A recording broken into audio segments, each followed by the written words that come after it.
Hello, I'm John Rossi, a touring drummer with a love of all things animal. When I'm on the road, I visit as many zoos, aquariums... Hey, wait a minute. What's going on? Hey, what's going on there? Hello? Hello? Hello? We interrupt your regularly scheduled program to bring you Rossifari Zoo news. News you can use from the world of zoos and conservation. Every week, we bring you breaking news and analysis from around the globe, featuring the animals you love and the people who care for them. And here's your anchorman, John Rossi.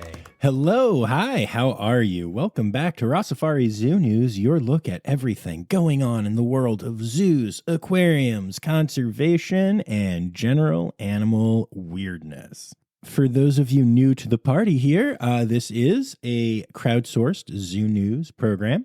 So if you happen to see anything that you think would be zoo news worthy, go ahead and tag me in it at Rossifari or at Rossifari Pod on the TikTok machine, or send it to me, rossifaripod@gmail.com, and I'll say your name in the credits, whether I use it or not.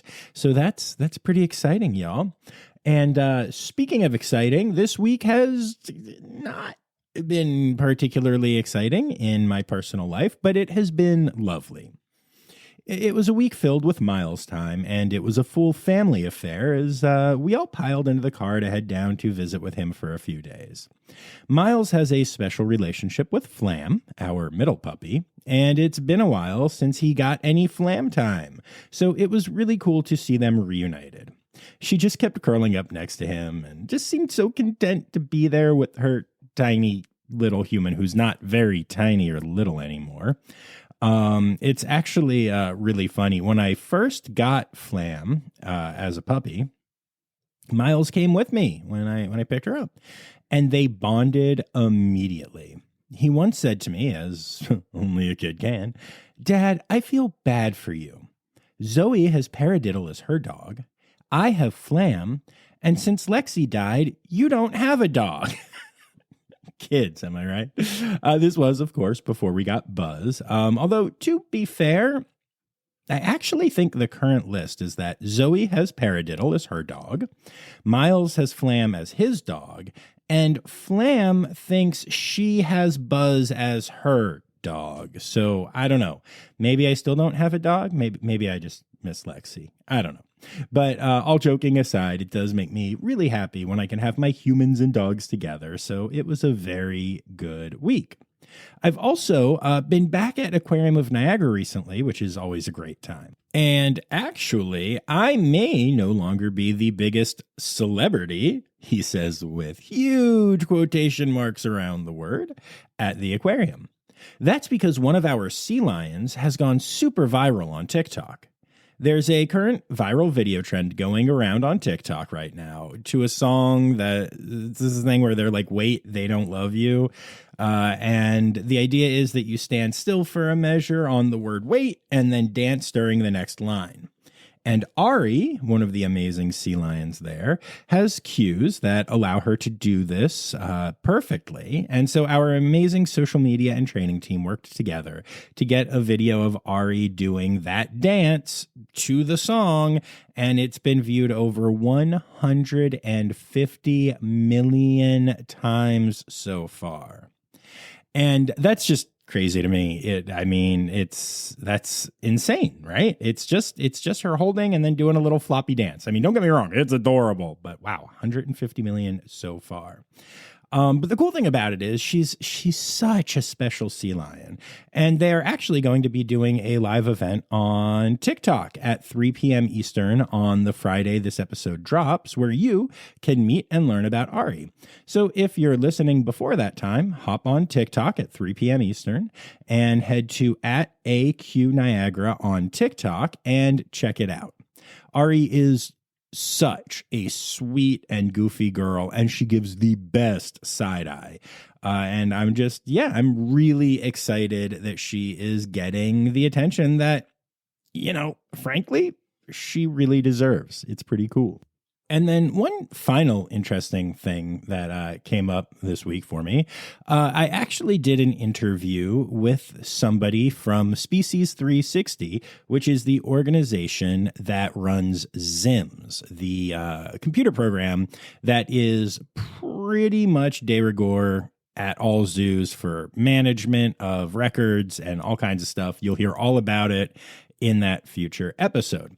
But I talked to this guy named Josh, who's awesome, and it was a really great chat. We actually met at the AZA conference, and it was a very cool time, and I was excited to have him on the pod. But what was even more touching to me at the end, after we were done recording, was that Josh was like, "Hey, I have a question for you about your Zoo News episodes. How do you do that each week? That is so much work." And it was really cool, that he realized that that is a lot of work, because I will tell y'all, I do put a ton of time into these. But it also was really special to me to be able to tell Josh that it's the Rossifari community that shares these things with me that makes my life so much easier. When I started doing Zoo News, it was crazy hard to put it all together myself. But y'all stepped it up, and y'all share stuff with me, and have helped kind of guide it and make it a community thing. And that just means a lot to me. And it was really, really special to be able to share that story with someone who realized how cool that was. So yeah, thank you all for being a part of that. And I look forward to sharing that episode with you down the road a bit. But that's all I got for the kind of intro stuff. So make sure you hit subscribe so you don't miss any Zoo News or any of our Tuesday interview episodes. And with that said, let's get to it. 1, 2, 3, 4. Ow, that's a funky monkey, tree kangaroo, or a binturong. It's Zoo News, yeah. All right, so I was working on a bit of a deep dive headline story this week, and it got to the point where it got a little weird towards recording time.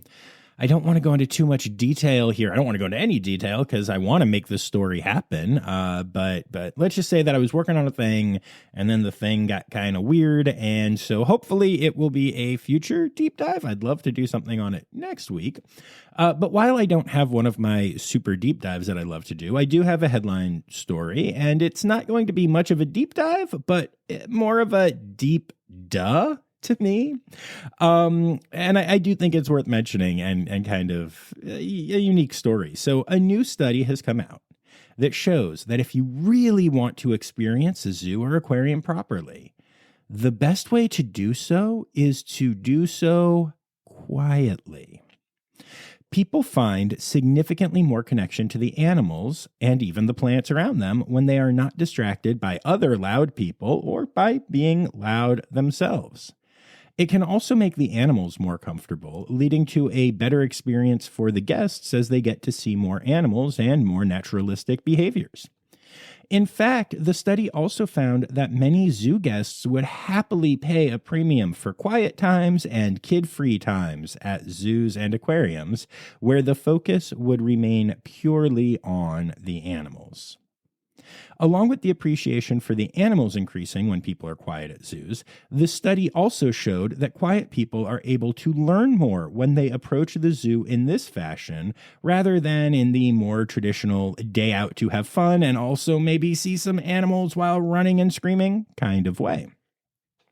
Now, none of this is surprising to me, a person who loves nothing more than going to the zoo alone, in the off-season, or if it's loud, putting in noise-canceling headphones. In fact, there have been trips to zoos that Zoe and I have gone on together, and the zoos were so loud that we just decided to both put in noise-canceling headphones and not really talk to each other. And if we did want to talk to each other, we called each other rather than pull the noise-canceling headphones out. So yeah, while this isn't exactly a shocking revelation to me, or probably to any of you, I will be curious to see if zoos and aquariums take anything from the study and apply it to how they move forward with education, or even just with the programming of premium events. I would love whatever the zoo equivalent of a silent disco would be. That could be a lot of fun. So yeah, interesting that this study is out there. And I do always love the science that Just kind of confirms what we know, but still good that the study is out there and shows that. And so that brings us to a couple births for the week. Brookfield Zoo has announced the birth of another litter of meerkats. They actually have had this happen so frequently lately that the announcement was amusingly small, just saying that more meerkats had arrived and that they were adorable, as always. I mean, fair. Gulf Breeze Zoo has announced the birth of Chibuzo, a baby Nile hippo born to mom Cleopatra and dad Kiboko. The baby is doing well and is staying with mom and dad, so is already visible on exhibit. Though he stays so close to mom, he's not always super easy to spot or see. Darling Downs Zoo has announced the birth of 2 black and white ruffed lemurs and 1 ringtail lemur, all in 1 week. The primate team must be having an incredible time with these new little ones. And then last but not least this week, our friends at Adventure Aquarium announced the birth of 4 baby lesser Madagascar tenrics to mom Ruby and dad Jasper. Tenrics are really adorable, and the babies are so small and so cute. I really love the ambassador program at the aquarium, and I know the keepers are so excited about these little ones. So congrats to this incredible team. And then that brings us to our deaths for the week. And, this first one's a doozy, y'all. So last week, we talked about the loss of Ginger, the 9-year-old red panda that called the Edinburgh Zoo home. Well, this week, the zoo has said goodbye to her cub in a shocking way. Veterinarians say that Roxy, the 3-month-old red panda in question, died due to stress caused by fireworks in the local area. There is even speculation in the UK that Ginger may have died from the same cause, since it is still unknown why she passed. Apparently, bonfire night celebrations in the UK have become even more ridiculous with their fireworks than the Independence Day celebrations in the United States, with people setting off fireworks every night for weeks before and after the event. This is a huge problem, as we already know that native wildlife and pets and livestock suffer extreme stress when fireworks are set off, and many animals die every single time this happens, even just small independent displays in backyards and stuff. And in this case, that also extended to a baby red panda at the zoo and maybe her mom, too. One thing that I find really impressive is that the zoo is using this announcement for more than just a chance to say goodbye, as it is promising advocacy to make sure Roxy's passing isn't in vain. The zoo is calling on the UK and Scottish governments to ban the sale of fireworks to the public, with displays allowed only at organized events with proper permitting. This is going to be a huge campaign aimed at making meaningful change for the pets, livestock, wild animals, and zoo animals affected by these displays every year. There needs to be regulation on the individuals buying fireworks. It's not okay.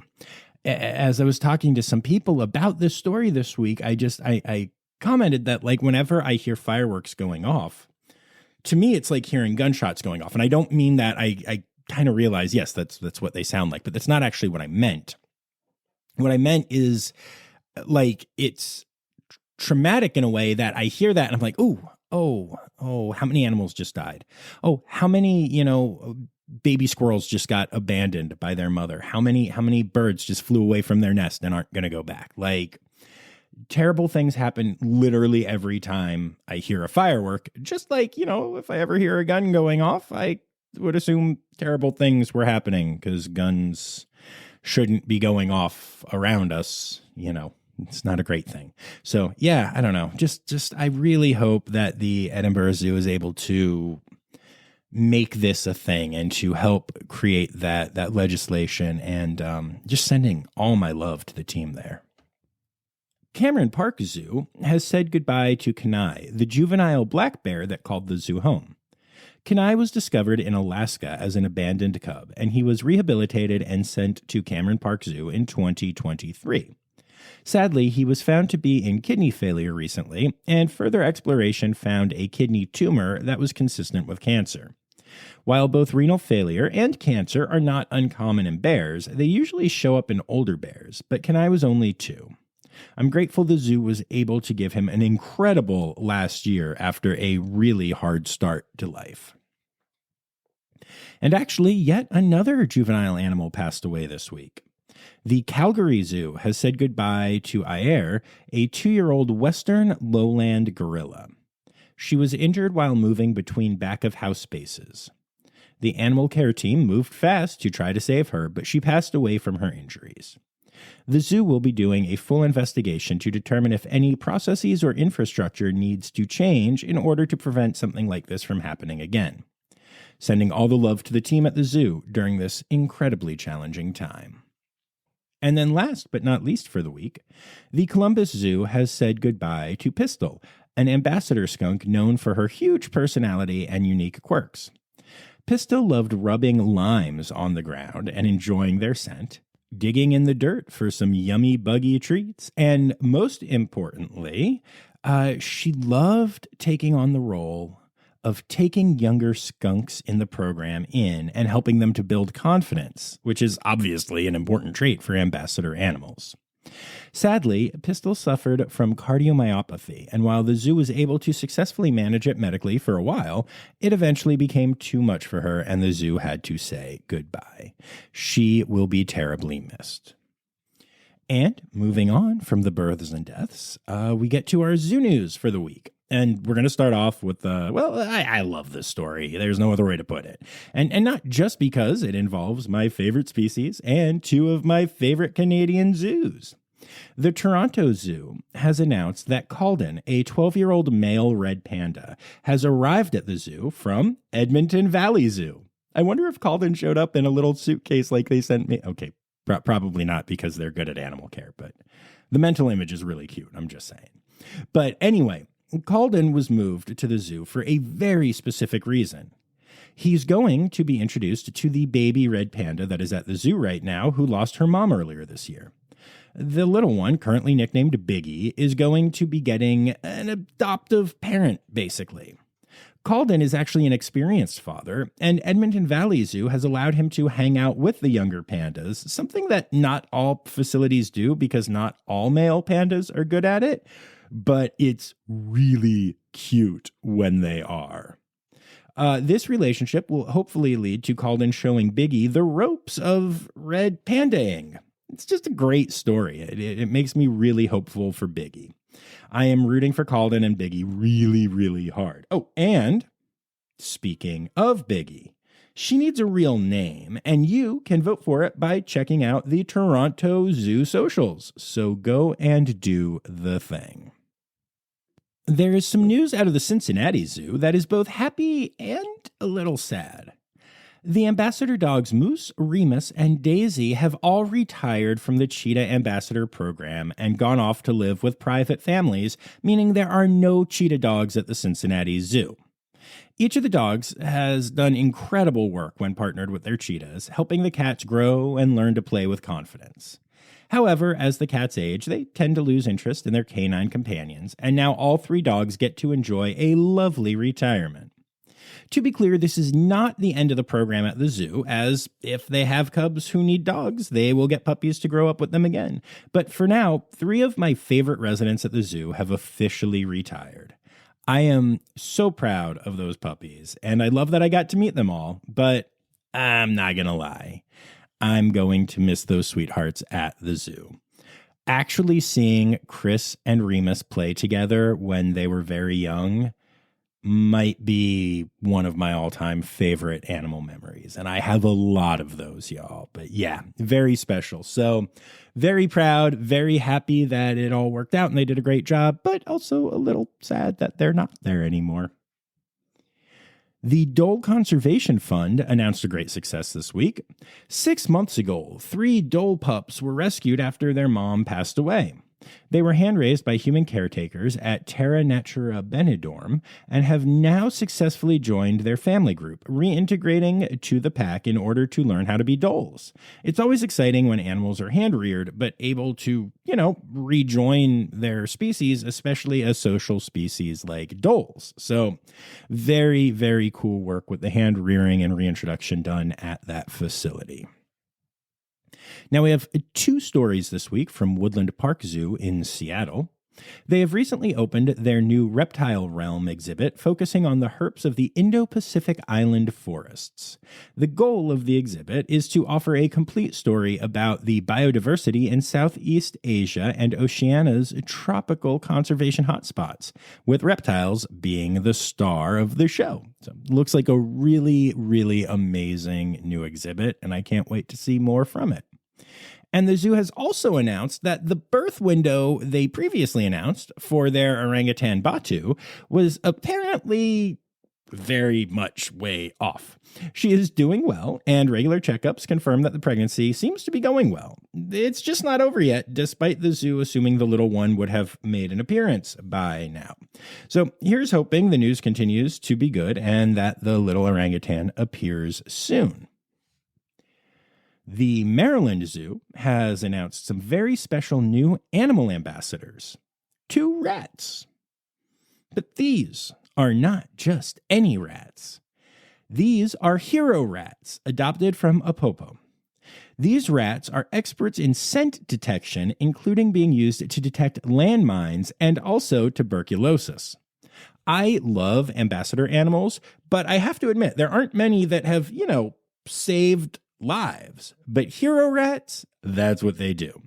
So the zoo actually plans on having the 2 rats demonstrate their detection skills for the public, sharing the amazing story of the work they do, which I think is really exciting. Although I do think it's a little irresponsible of the Maryland Zoo to be bringing in so many landmines to show. No, I'm kidding. Of course, that's not how they're going to do it. I'm terrible. Members of the team at the North Carolina Zoo recently spotted a rare snow white deer in a herd that was on zoo property. The leucistic deer showed up at a pretty incredible time because author Nicholas Sparks recently released a book called Counting Miracles, which features a white deer and is set on Purgatory Mountain in North Carolina, which is where the zoo is located. So this is either the most incredible coincidence ever, or the marketing team behind the book has gone way out of its way on this one. Loveland Living Planet Aquarium in Draper, Utah, has partnered with Utah State University, greatly expanding the educational opportunities offered at the facility. Students of the university will be able to study at the aquarium to work on a new minor in marine science, and they are also working on the possibility of adding a new major in freshwater and marine ecology. Students in other classes will also be able to go to the aquarium for additional learning opportunities for their classes. As part of this whole collaboration, the aquarium will be adding on a learning center, including 11 classrooms, 4 additional laboratories, and additional animal habitats. What a really impressive dedication to education. I think that is awesome. And then last but not least in Zoo News this week, the Bronx Zoo float in the Macy's Day Parade is going to not only feature the depiction of multiple animals in their wild habitats, but also will have Broadway's Idina Menzel singing on it. Because if there is one thing I think of when I think of the Bronx Zoo, it is definitely the star of Rent and Wicked and Frozen, maybe? Well, whatever. She's got an amazing voice, and she'll be singing the hit song Defying Gravity. No, wait. I know that's the movie that's coming out now, but she's not in that. So it has to be Let It Go, right? No? Into the Great No? Oh. She'll be singing some song from a new musical that opens soon. I'm a theater guy, but even I find this weird. But hey, whatever. I bet the animals look cool. Stereotypical animal podcast theme song. Here to bring it to Conservation news. Okay, so I'm just gonna tell you that this is not a good week for conservation news. We have a few stories, and most of them suck, and one of them is just weird. But anyway, let's get to it. President-elect Donald Trump has announced his choice for the head of the Environmental Protection Agency, and while the choice isn't getting as many headlines as some of the other choices for positions he's announced, such as the anti-vaxxer who will be running Health and Human Services, or the alleged pedophile who will be Attorney General, the choice is still a rough one. Lee Zeldin is a Trump loyalist who has promised to gut environmental regulations, especially ones the oil industry is opposed to. In his previous political career, he has voted to cut EPA funding, scrap the agency's chemical risk assessment program, and has tried to block the EPA from taking action to prohibit carbon emissions and pollution. And this is the guy who is going to be in charge of the agency now. The League of Conservation Voters gives Zeldin a lifetime score of 14%, which, I mean, it's been a while since I was in school, but I'm pretty sure that's an F minus. Zeldin has promised to restore U.S. energy dominance, revitalize the auto industry, and to make the U.S. the global leader in AI. And you might be thinking, okay, all that other stuff really sucks, but why do you mention AI? Well, that actually brings us to our next story.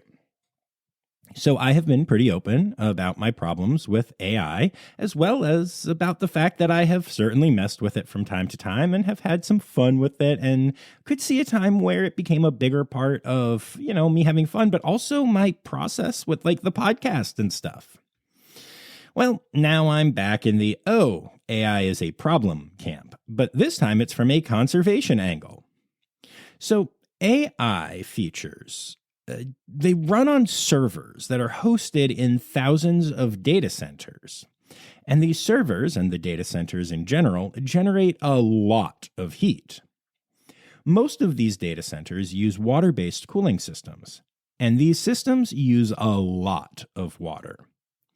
Using ChatGPT-3, the previous gold standard of AI text generation, it was estimated that every 10 to 50 prompts that were put in used roughly 16 ounces of water. But recently, ChatGPT updated to ChatGPT-4. And on that, every single prompt, even easy ones like asking ChatGPT to write a short email for you, uses that amount of water. That's right.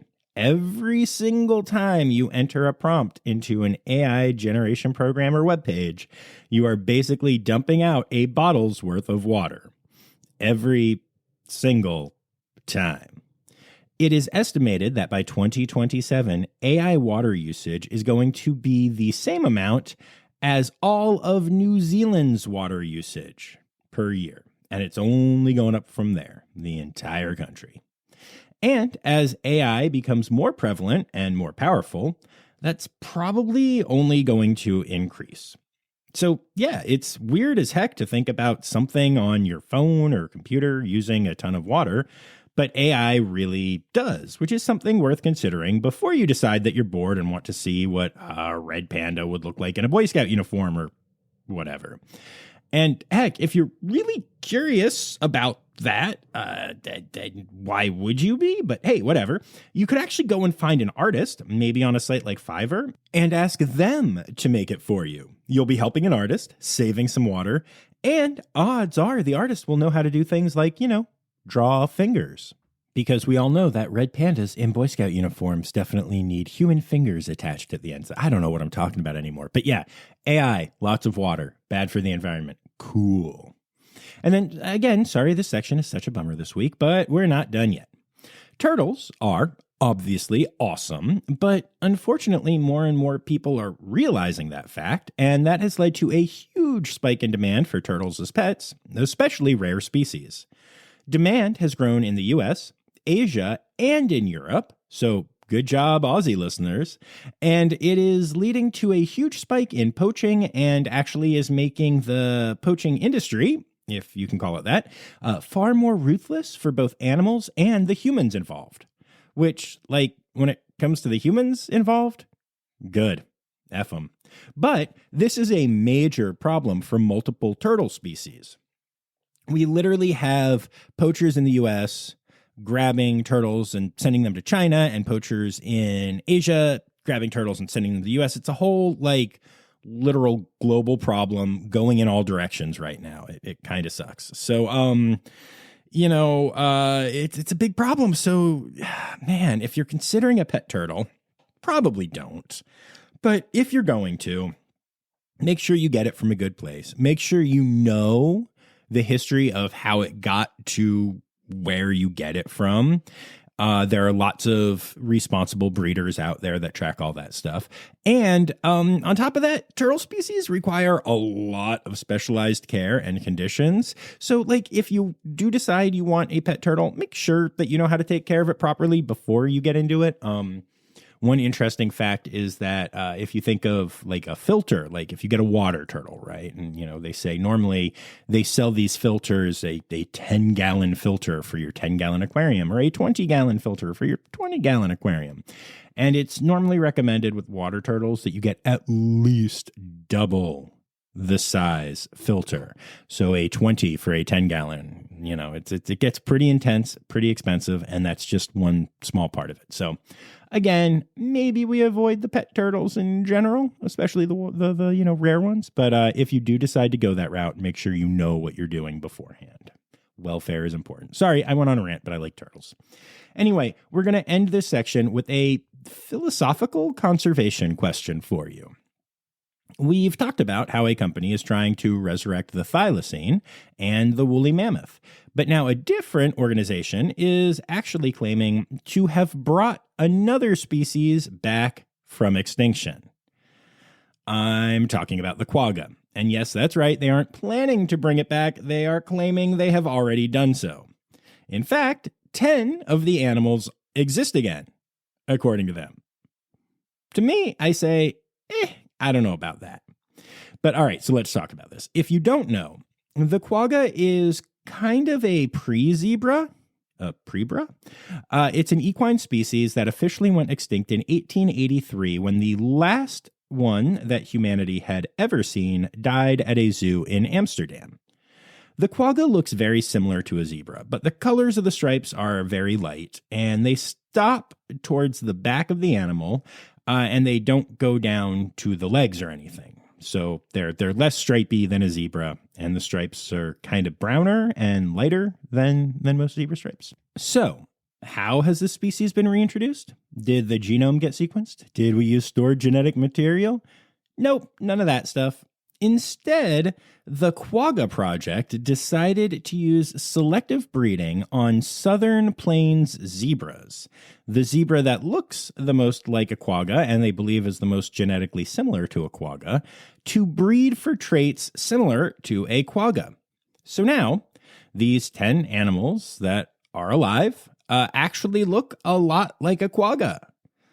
But they are all baby southern plains zebras that grew up and are now quaggas? ?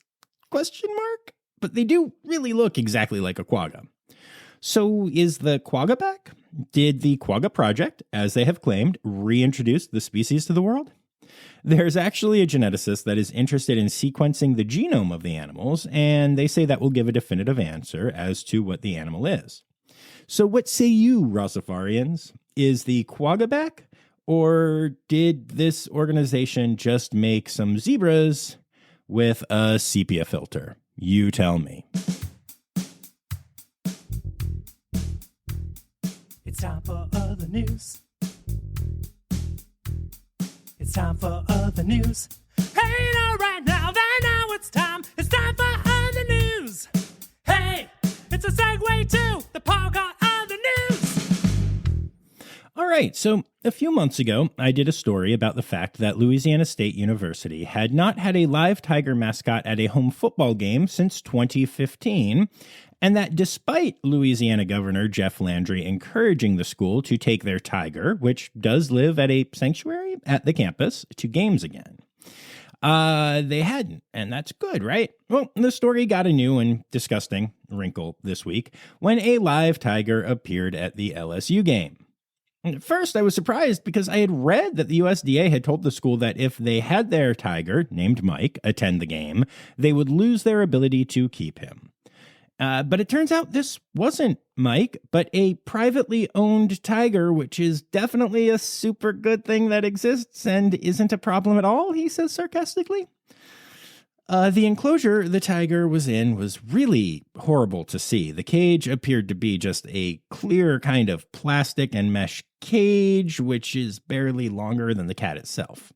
There are a bunch of videos of the tiger being transported to the arena in this container, and also videos of people pressed right up against the cage. There are so many videos of the tiger showing high-stress behaviors, it's just disgusting.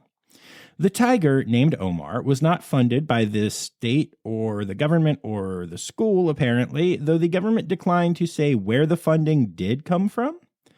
Omar's owner has been cited multiple times for instances of mishandling animals. Of course that's the case.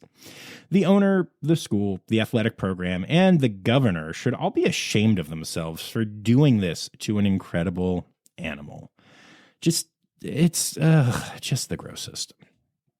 But on a happier college football note, the Ohio State University Marching Band put on an incredible performance at their game this week called A Day at the Zoo. The band created many formations of animals and even showed them moving around the field and stuff. It's a really cute show and well worth the Google if that is your thing. Marching bands doing formations of cute animals is a lot better of an option than bringing a live tiger to a game and stressing the heck out of it. Just saying. On the other hand, I guess as excited as I am about the performance, I do have to point out that having the marching band be present for a day at the zoo definitely goes against the study we talked about at the beginning of this episode. A quick update from a story from last week. Only one of the 43 monkeys that escaped a research facility in South Carolina has been captured as of when I'm recording this. One. So that's fun. Great job, guys. No notes. It actually has brought a lot of attention to the facility, and most of it is very negative. So I guess that's good. Maybe this will help them step up their biosecurity or just maybe go away. I don't really know a lot about the facility, but yeah, maybe just go away. And then last but not least in other news, the largest coral in the world has been discovered in the Solomon Islands. The coral is 112 by 105 feet, making it so large it is visible from space, which kind of makes me wonder how it was just discovered if it is so very visible. But hey, whatever, I digress. The team that found it from Nat Geo mistook it for a shipwreck at first because it is so large. It's honestly astonishing. This coral is bigger than a blue whale. So that's out there in the world, and I think that's pretty special. Oh, animal holidays. Animal holidays. Hey! Not a whole lot going on right now at the holiday thing, but it is November, which is Manatee Awareness Month. The 17th is Sea Star Day. The 19th is World Anteater Day and World Tamandua Day, which, fair because they are anteaters. And then the 21st is World Fisheries Day. And those are all of your animal holidays for the week. So remember all those times when there have been days with 47 animals on them? Maybe we should move some of them to November. Just saying.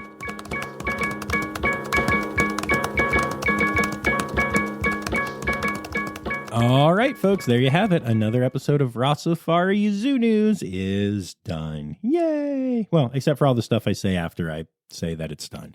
But hey, quick reminder that we do have a Patreon. You can support us for as little as $3 a month by going to patreon.com/Rossifari.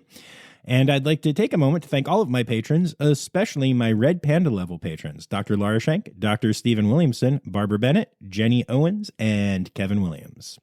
I'd also like to thank everyone who contributed this week, including Anya Keene, Colleen Lenahan, Kim Cooley-Croninger, Carrie Kirkpatrick, Kevin Williams, Emily Rockbook, Dr. Laura Schenk, Jacob Zinn, Matt Patford, Jay Meredith, Ali Malensky, Kay Malensky, The Malenskys. Dr. Natalie Taco, Tiana, not Tiana, Tiana, Tiana, Tiana, Tiana, Tiana, Tiana Bush, Holly Page, Dr. Zoe Rossi, Hope Agresti, Strix, Ann Yoshioka, Taryn Hanton, Elizabeth Charles, yeah, her, it's her, Elizabeth, Kristen Dickey, and Sam Evans. Thank you all so much for contributing this week, and a special thanks to everyone who lets me make fun of your names. I appreciate it, and I'm actually surprised at how many people reach out and tell me they look forward to those moments as well, so thank you all. And hey, we'll be back here on Tuesday with an interview episode. But before then, remember, friends, the words Newsy Credits Backwards are Steider Kiswen. The Rossifari podcast is produced, hosted, and engineered by John Rossi. Editing and fact-checking by John and Dr. Zoe Rossi. Our theme song is Sevens by Nathan Burke, performed by Nathan and John. Interrupting John theme and additional voices by Taylor Isaac Gray.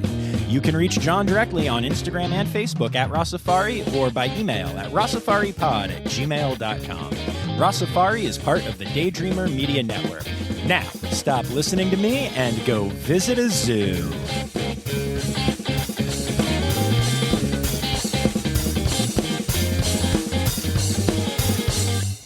No outtakes this week because I'm perfect. Woo!